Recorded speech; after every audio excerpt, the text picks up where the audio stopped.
नमस्कार स्टूडेंट्स। देखो, आज हम कूलाम के नियम का सदिश निरूपण पढ़ने वाले हैं। तो देखिए, सबसे पहले मैं आपको बता देता हूं कि कूलाम का नियम के सदिश निरूपण के लिए मैं मूल बिंदु के सापेक्ष दो स्थिति सदिश या दो बिंदु आवेश Q1 व Q2 इस प्रकार लेता हूं। देखिए, Q2 पर Q1 के कारण लगने वाला बल मैं मान लेता हूं F21 है, और Q1 पर Q2 के कारण लगने वाला बल F12 वेक्टर है, और R1 वेक्टर R2 वेक्टर इन दोनों के क्या है, स्थिति सदिश है। तो मैं लिख सकता हूं, माना कि मूल बिंदु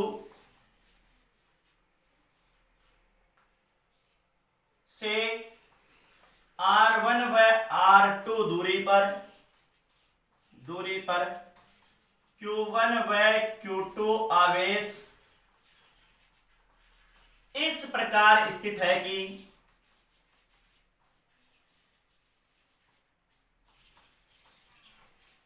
इनके स्थिति सदिश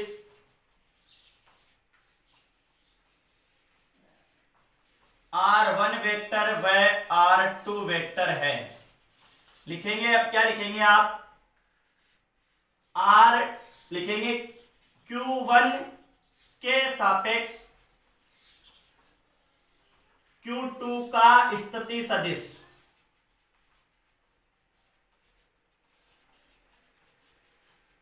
मैं लिख सकता हूं R21 vector is equal to R2 vector minus R1 vector. यह आपके 11th क्लास में त्रिभुज के सदिश नियम से आ गया। त्रिभुज का सदिश जो निरूपण था उससे नियम से आ गया। लिखेंगे उनके बीच की दूरी, उनके बीच की दूरी आपके पास में R2 वेक्टर का मॉड बराबर आपके पास में हो जाएगा R2 vector minus R1 vector.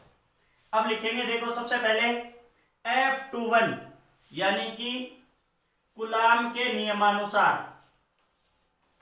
Coulomb के नियम से Q2 पर Q1 के कारण बल अर्थात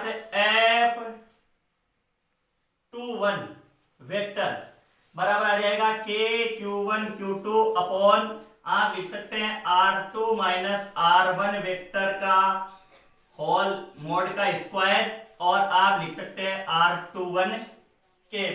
ये आपके पास में इसका इकाई सदिश है। अब देखिए, आप इसको आगे सोल्व करते हैं तो आपने पढ़ रखा है इकाई सदिश R वेक्टर बराबर सदिश बटा सदिश का परिमाण। तो आप यहां से लिख सकते हैं, क्या लिख सकते हैं, F21 वेक्टर बराबर K Q1 Q2 upon R2 vector minus R1 vector का परिमाण का तो हो जाएगा क्यूब, और यहां से हो जाएगा R21 वेक्टर। समीकरण नंबर दे सकता हूं मैं 1।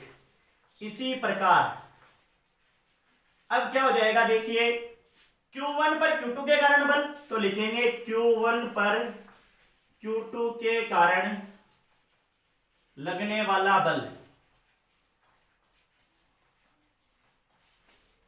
तो अब बल हो जाएगा आपके पास में F12 वेक्टर बराबर हो जाएगा K Q1 Q2 upon R1 vector minus R2 vector का मापांक का क्यूब और R12 वेक्टर। समीकरण नंबर 2 लिखेंगे, समीकरण 1 व 2 से, समीकरण 1 व 2 से R12 वेक्टर व R21 वेक्टर इकाई सदिश है,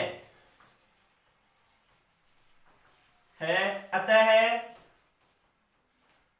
F1 वेक्टर व F2 वेक्टर परिमाण में समान परंतु दिशाओं में विपरीत है, और दिशाओं में विपरीत के लिए आप किसका निशान लेते हैं, माइनस का निशान लगाते हैं। इसलिए ये तो आप लगा देंगे चूंकि लगाकर, और अब इसलिए लगाकर आप लिख सकते हैं F1 vector is equal to minus F21 vector लिखेंगे। इस प्रकार कूलाम का नियम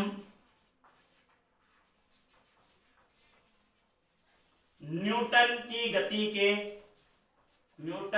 गति के तृतीय नियम की अनुपालना करता है। तृतीय नियम की अनुपालना करता है।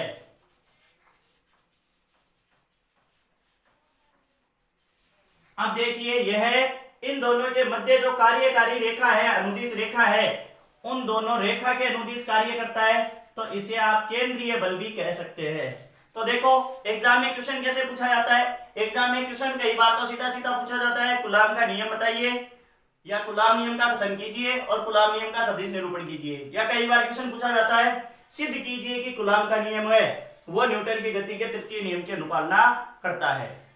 तो आप देखो इसके नोट्स बना सकते हैं, स्क्रीनशॉट लेकर आप अपनी कॉपी में लिख सकते हैं।